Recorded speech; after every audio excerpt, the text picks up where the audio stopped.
Bonjour à tous, merci de l'invitation. Donc, je m'appelle Clément Carato et je suis le cofondateur d'Arcal, qui est une startup à Strasbourg, incubée chez Semia, juste à côté. Donc, on connaît bien les locaux et merci de nous inviter ce soir. Donc, Arcal existe depuis 5 ans, dont on travaille sur la biocapsule, qui est un projet à fort sens. C'est pour ça qu'on s'est lancé dans l'aventure il y a 5 ans.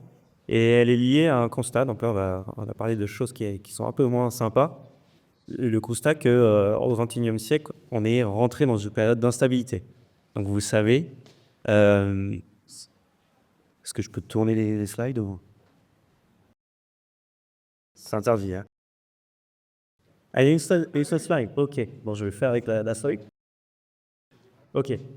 Donc, si on est rentré dans une ère d'instabilité, à la fois les conflits géopolitiques, à la fois le changement climatique et la globalisation qui crée une grosse interdépendance économique. Ce qui crée sur les territoires, à notre échelle, pas mal de problématiques. On les découvre avec les différentes crises qu'on passe et on n'a pas fini d'en voir passer, malheureusement.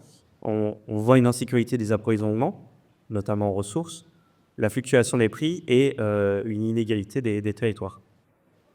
Ce qui est intéressant, c'est certains scientifiques se sont penchés sur la nature, euh, le mimétisme de la nature et comment la nature répond face aux fluctuations d'un système. Nous, c'est l'inspiration qu'on a chez Arcal, c'est s'inspirer du vivant pour créer une robustesse ou une résilience, un mot qui est assez utilisé, on va parler plus de robustesse, et donc aller vers des sociétés qui sont plus diversifiées, plus de redondance, où la robustesse on shift plus sur la robustesse plus que la surperformance et on s'ancre localement. C'est important.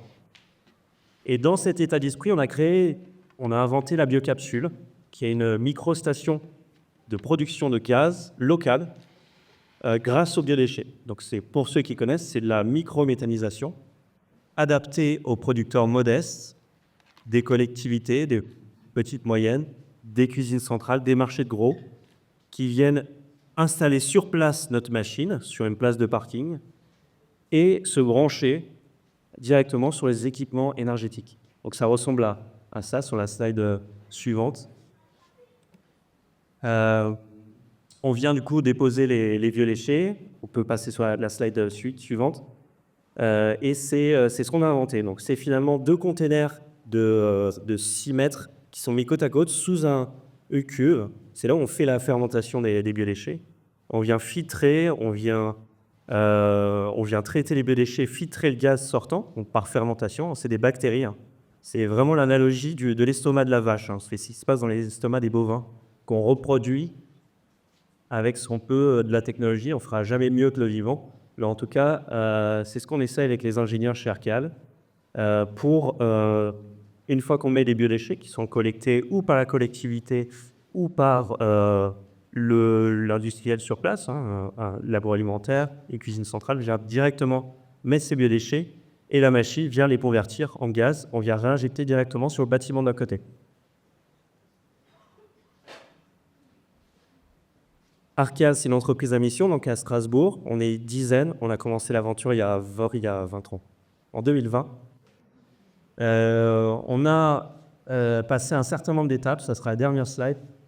Passé un certain nombre d'étapes, dont plusieurs levées de fonds. Je crois qu'on va en parler en seconde partie. Et aujourd'hui, on installe notre première unité. Donc, on est passé par des prototypes de différentes tailles. Et là, on installe une première unité à Colmar, chez un maraîcher, à côté d'une brasserie. Donc là, on est vraiment dans la coopération hyper locale. Donc, on va valoriser de la drèche de brasserie et des rebuts de maraîchage pour l'autoconsommation du maraîcher. Il a des panneaux solaires qui produisent la journée. On vient lui injecter, grâce au gaz, créer de l'électricité la nuit. On fait tourner un cogénérateur la nuit pour avoir de l'électricité en permanence. Et ça, c'est installé en juin, à Colmar. Donc si vous êtes intéressé pour venir visiter, on va faire une inauguration fin d'année. Que dire, voilà, on est passé par différentes périodes de de la phase de potes jusqu'à différentes levées de fonds. Une levée de fonds plutôt, c'est fini. Bon, on parlera des levées de fonds, en direct. Merci.